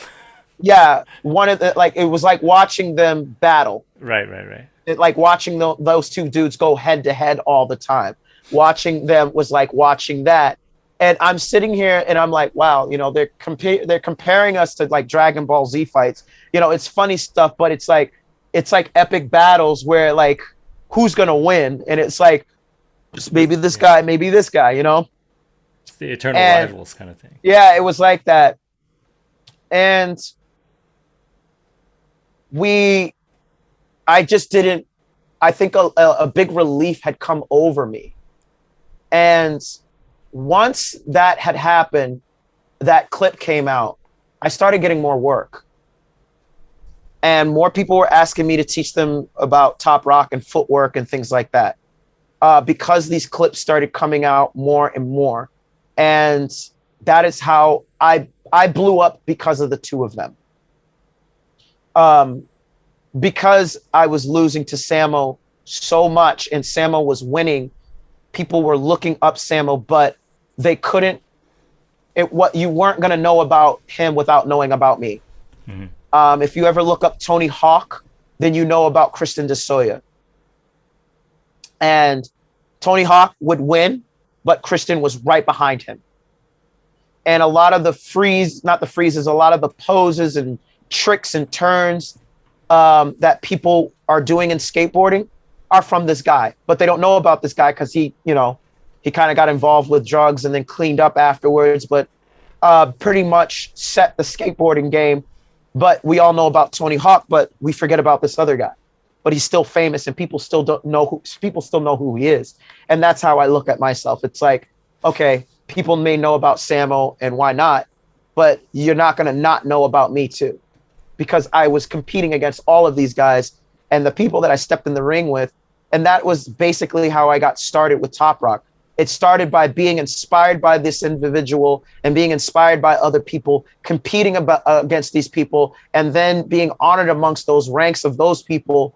And like, not to mention people like, I never battled him, but Eddie Styles and all of these other people, and then battling them and being recognized and then being like, yo, we're all in the same boat. We're all in this same group together with this particular idea. Newer people that have come into the picture recently, even, looking at them and going like, all right, you're the next up. But the percentage of Toprock for me of people that are incredible with it and understand it, it's very low. It's like 1%, very low. There's not a lot of us, those that some people think they're really good at it. And I'm just like, you're okay. And, I've had some arguments, I'm like, I'm not gonna sugarcoat it. You've got an idea, but there's a lot that is missing. I would encourage you to keep doing it, and then you'll discover that glow, and you'll discover that universal science that will put you into that 1% rank. Takes some time. But yeah, that was it. I beat Samo once. Finally, you did it. I did it. and it was the most unsatisfying feeling ever. And actually I beat him again. Again, and then it wasn't the same. It was just, it's like this thing where we can tease each other now. It was during IBE, and we could make fun of each other. We could look at each other and go like, what was that? And I'm glad to be in that position with him and being able to like look at things and go, Samo, what were you thinking? And he goes, man, shut up, bro. Like I was giving it my all, and I'm like, hey, whatever, I'm glad to be in that way. And same with Hannibal. I'm glad to be able to have a conversation with him, and we may have our differences and we may have our likenesses, and same thing with like Hannibal. Not Hannibal, excuse me, Nemesis. I'm very happy to be able to know these guys and be able to talk to them in these senses when it comes to this. Same thing with Why Not and Eddie and all of them, and Stuntman. I love what Stuntman brings to Toprock, the character, being able to even talk to Flowmaster, and Flowmaster really just, he looks at me and, he goes, man, to be able to get those props. And I remember being in a Cypher, and it was Poe 1 and Flowmaster goes, yo, Poe, this is Heatrock. This is the guy. And kind of like going, wow, like I'm, like being introduced and kind of like, not in a way where going up to like Poe 1, oh, hi, I'm Heatrock.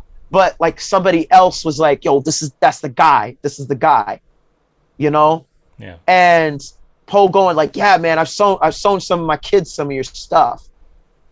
And then kind of like going like, wow, all right.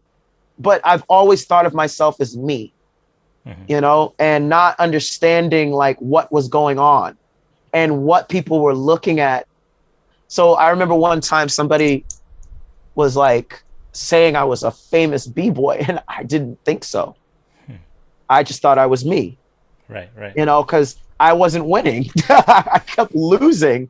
And I was just like, I've won some stuff, but I was losing more than I was winning. And I was like, what the fuck is going on? And, somebody was like, finally I heard that thing 1,000 times, you're going to get 1,000 no's and you're going to finally get one yes.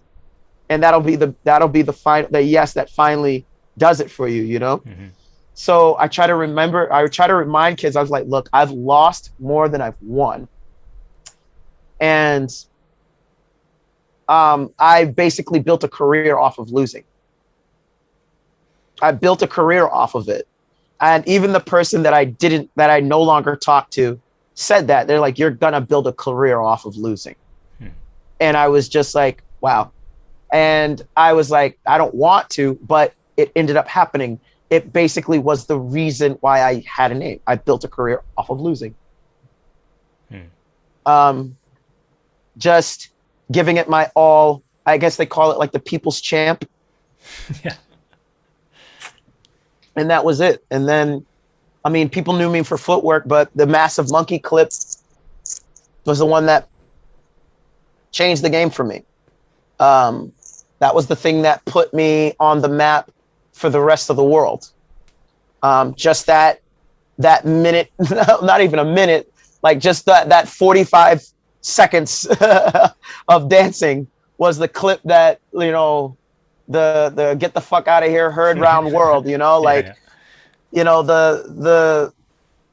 that moment that basically brought the attention to the rest of the world of who I was. Yeah. And a lot of people don't understand that was a tiebreaker round for the last slot for the top 8. Yeah. And shout outs to Massive Monkeys for this footwork battle. And I don't care what anybody says. People can say, no, IBE, no, this one. Massive Monkee footwork is the hardest footwork battle in the world. And I don't give a shit what anybody says. Because you're not competing for anything. And a lot of people don't know this. You're not competing for money. Yeah. You are literally competing for props and a ring. There is no cash involved. But it's a cool ring. It is a cool ring.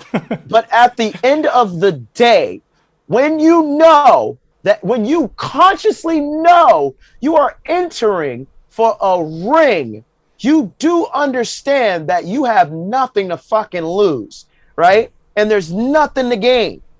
It's just legit props. And it still has attracted the illest of the illest footwork heads. And I don't give a shit. The lineup has always been incredible.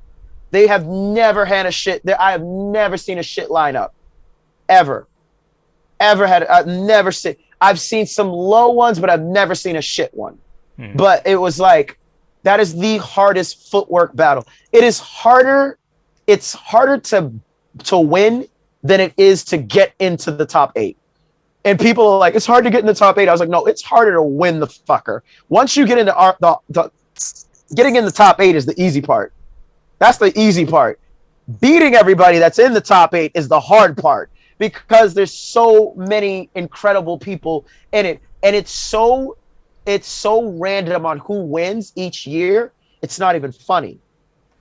You know, it's like one year you're winning, the person that wins, their footwork style is completely out of the box.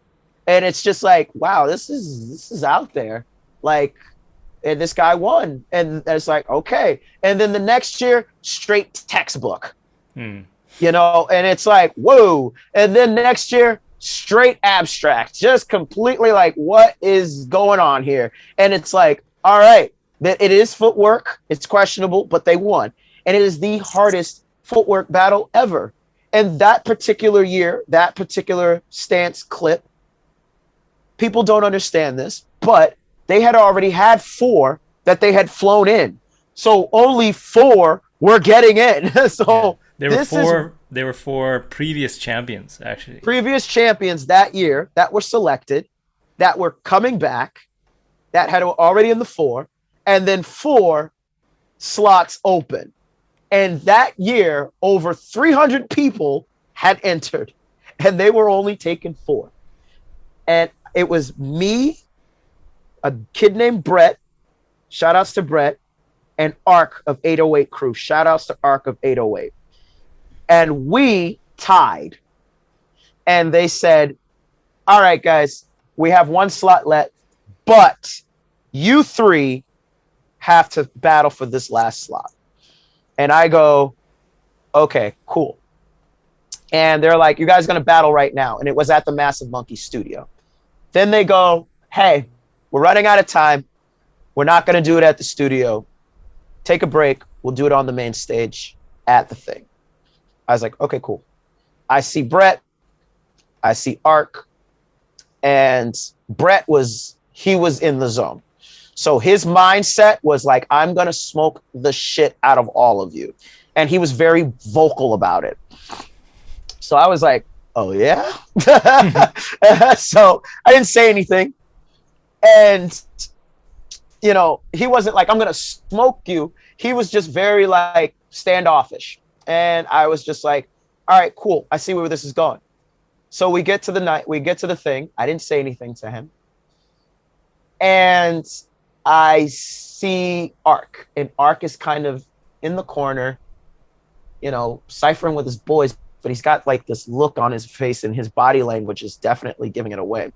And I said, what's up, dude? And he's like, I'm nervous as fuck, man. I got a, you know, footwork thing and da da da da. I was like, look, bro, between me and you, I said, if I lose to you, I'll be all right about that. And so she's nervous, and I'm like, yeah, don't worry about it, bro. I was like, look, you go out there, you do your illest, and that's all that matters. And you rip it, and no matter what, dog, I know you're going to kill it. It doesn't matter. So we're there. It's 3-way. If you look at the camera angle, you see me on the right. Ark is to the left, across from me. And right next to the camera, Brett is standing right here. Okay? So they go, illest goes first. And Ark is like, goes out first. And I have the footage, and I gave it to Ark. I think I tried to post it one time, and technically, Arc won. He won that. He won that three-way tie. Technically, if I was judging it, I would have given it to Arc. It's a footwork battle. He did 100% footwork. Okay. There's some things that I did in my round that are questionable. Okay. So this is the thing where I'll take the win because they gave it to me, you know, but if we want to talk about just the footwork battle, not the ooh and the ah of the clip, the nostalgia of the clip, the actual footwork battle, Arc won because he did footwork. He did the assignment and it was dope. And people gave him props. People were like, whoa, whoa, whoa, does this thing, gets up. It was like, all right, that actually might be pretty hard to beat. Brett goes out next, does his thing, pretty decent, gets up. And if you listen very closely on that clip, if you listen, as I'm walking out, listen really closely, you can hear Brett talking. He's like, I already won. I got it. You know, it's, you know, he's like saying like, there's nothing you can do. I already beat you. I already won. I got it. And that's why you kind of see my eye kind of cut to the side real quick. And I look and I was like, okay. So that's why at the end, I'm like, get the fuck out of here, because I'm talking to him because of what he said, you know? So, cause it was kind of like this thing where I'm like, oh, for real? And it's like, all right, here you go. Yeah. And so that's what that clip is about. That's why that clip is so aggressive, right? Mm-hmm. Is because of the exchange between me and Brett, right? It's not really the exchange between me and Arc actually doesn't really exist because of the fact that I completely blanked out about what I was going to do against him because of what Brett was saying. So now it's like, all right, Arc's my boy. I don't know you. But I will say this, it helped me develop a relationship with Brett. So I actually saw him again and actually started talking to him and getting to know him. He's into racing those electrical cars. Mm-hmm. Yeah, like some of them are gas powered and stuff like that. He actually kind of like he builds those and sells some of them. And he's into that. And it's like, he's a very interesting guy. Like, and this is like these things where we kind of build like these aggressions towards people and we're like, oh, fuck this dude, da da da da da. But then we don't even know, like, hey, I'm into this. And it's like, wow, it's like really cool. And he was telling me about like some of the places he goes to with it and like how he spends his time with it. And it's kind of like this thing that he's like really like into, like really, it's like this little hobby, like this extra little hobby that he does. And he was like, yeah, there's this thing. And then there's this, and, you know, you can do this and you can kind of, and I was like, and I had no idea. And it was like really cool. And like, shout outs to Brett. Like, he's a really, like, aside from what he projects when he's breaking, I think he's an incredible guy, like a really interesting guy. So, you know, so shout outs to him for that massive Monkee. But if it wasn't for them, and a lot of times people are like, oh, you did it. I'm like, no, they're a part of that history. They're a part of the reason why I was even able to get the name that I got, because of them. And because of that moment, because of Massive Monkee. Thank you, Massive Monkee. Thank you, Floor Lords and United Styles. Thank you, Crazy Freddy, for all the B-Boy Olympic. He used to have a thing called B-Boy Olympics and Winter Wars and all that stuff. He used to have those jams in Boston. Thank you to all of the jams that were out there, because Bam, Spicy, Just a Booze, all of that stuff. It set my career. You know, Breaks Crew Anniversary set my career. You know, like these things set your career, and people don't realize that. They just think, oh, I just went to the jam. Like, thank you, Freestyle Session. You know, like, thanks to all of that, like Silverback. Okay. As much as everybody wants to talk shit and the money, oh, they're doing this, I'm like, that made my career. Okay. And that was the footwork. That was the birth of it. Like, not the birth of it, but that put me on the map with footwork. Mm-hmm. Was that moment with that clip, and coming back the next year and doing more, and people going like, oh crap, like, who's this guy? I mean, I was already doing my thing, but it just made it more viral, Hmm. you know? And then people, oh, that's him. That's the guy. That's the guy. And how social media basically helped set my career. But yeah, that was a really good talk. I mean, I didn't really do much. Like you kind of, that was the easiest talk I've done so Yeah. far on this podcast. You led Yeah. through everything that I wanted to ask you about and gave all this history. It was really cool learning about all this stuff and just getting your Yeah. perspective on stuff, especially the last part, knowing I like those stories about specific battles and like what people were thinking, what was going on. Yeah, and yeah, just talking about that Yeah. relationship that you build with people.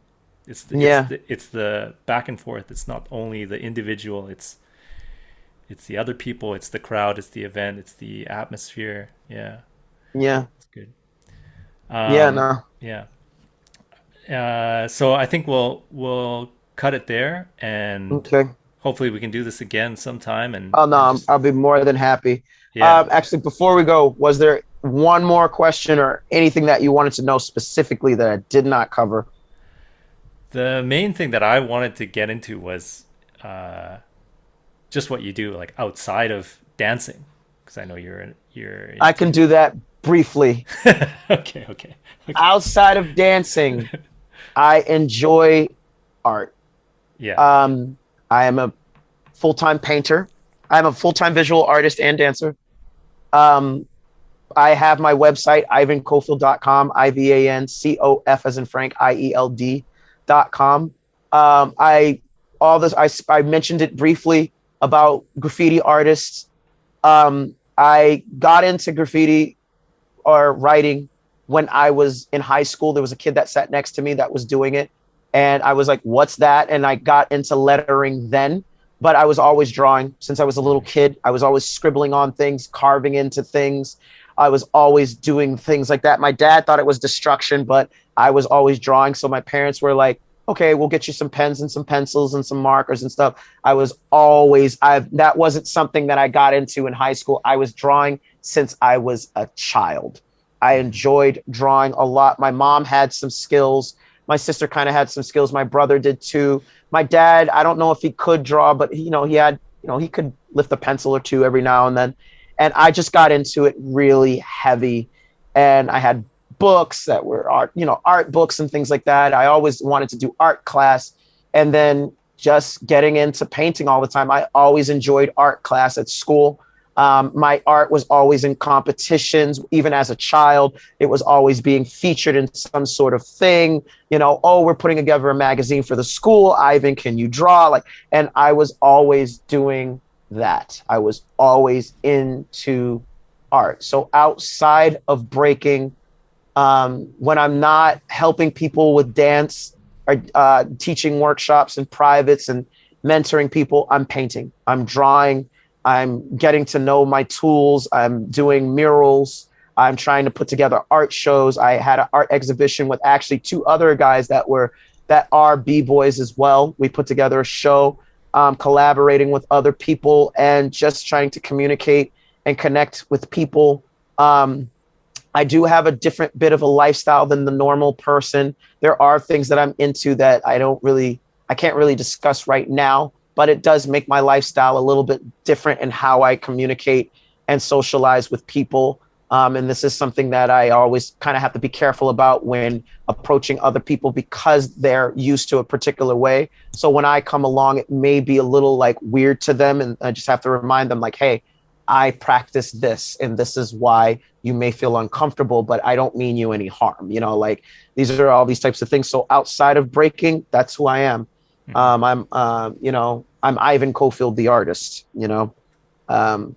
yeah, that is what I do. My house is littered with canvases and paint and everything. My room is covered with all these art pieces and trophies and paintings that I've done. Yeah. Yeah. So that's it. Yeah. Uh, really, really interesting talk. Really, really cool to hear all that stuff, all the history, and just yeah, get to dive a bit deeper into the mind of Heatrock, the mind of Ivan Cofield. Yeah. Yeah. So thank you very much for doing this, and yeah, hopefully we can do this again. Yeah, for sure. I look forward to it. Yeah, if you want to maybe plug your social media stuff and website one more time for people. So I have I have a website. My website is ivancofield.com, IVANCOF as in Frank, IELD.com. My social medias right now, I do have Facebook. You can find me on my regular name. I just recently reopened my Facebook, just Ivan Cofield. And my Instagram, I have two Instagram accounts. My visual art is Ivan Cofield, IVANCOFIELD. My dance social media is Heatrock1, HEATROCKONE. Yep. Awesome. All Yeah. right. Well, yeah, we'll do this again. And thank you everybody for listening and watching. And we'll see you in the next one. Yeah, for sure. Peace. Peace.